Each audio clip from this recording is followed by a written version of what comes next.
Vir Das actor, writer, comedian और anti nationalist. क्यों? सही कहा ना मैंने। आई नो कि जो आजकल वीरदास को एंटी नेशनलिस्ट बोल रहे हैं वो सही तो कह रहे हैं, क्योंकि उन्होंने काम ही ऐसा किया है। अरे भाई, दूसरे देश में जाकर अपनी कविता में अपने ही देश के बारे में इतना झूठ बोलना, ऐसा तो कोई एंटी नेशनलिस्ट ही कर सकता है ना। अब आप ही देखिए, हमारे देश में कहाँ कोई रेप होते हैं, हमारे देश में कहाँ कोई पोल्यूशन है, हमारे देश में फार्मर्स को कुचला नहीं जाता, हमारे देश में सच बोलने से रोका नहीं जाता, हमारे देश में रंगों को लेकर कोई भेदभाव नहीं है, हमारे देश के सारे लीडर्स मास्क लगाते हैं, हमारे देश में कोई पुरानी सोच नहीं है, अब सब आगे बढ़ रहे हैं,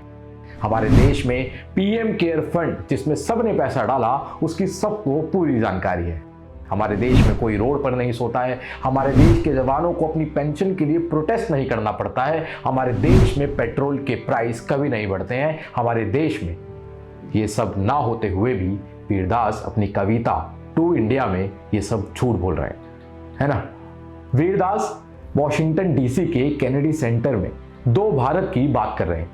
पहला भारत जिसका सपना हम सब देखते हैं, जिसके सपने वाली तस्वीर हम सबको दिखाते हैं और जो कहीं ना कहीं अभी भी जिंदा है, और दूसरा भारत जो आज का सच है। ये सच इतना तेजी से आगे बढ़ रहा है कि पहले भारत को बहुत पीछे छोड़ता जा रहा है, और ये बहुत दुख की बात है कि आजकल देश की एक बहुत बड़ी आबादी को ये दूसरा भारत पसंद आ रहा है।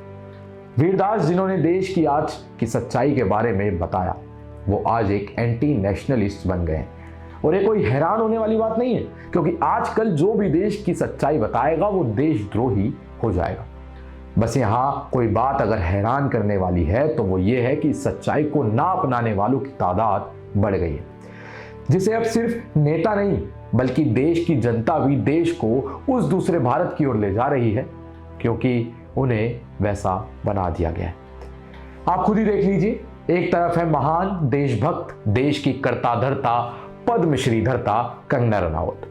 जिन्होंने कहा कि आजादी हमें भीख में मिली है, और इस एक स्टेटमेंट से उन्होंने उन सबको भिखारी बनाकर रख दिया जिन्होंने देश को आजाद करने के लिए अपनी पूरी जिंदगी लगा दी, और इन पद्मश्री धर्ता पर कोई एक्शन नहीं। वहीं दूसरी तरफ वीरदास, जिन पर मुंबई दिल्ली में एफआईआर फाइल हो चुकी है, उन्हें एंटी नेशनल का टैग मिल चुका है और उन पर यूएपीए लगाने की मांग की जा रही है, क्योंकि उन्होंने देश की खामियों को खुलकर सबके सामने रखा और कहा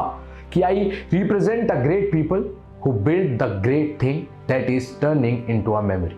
जो आज का सच है।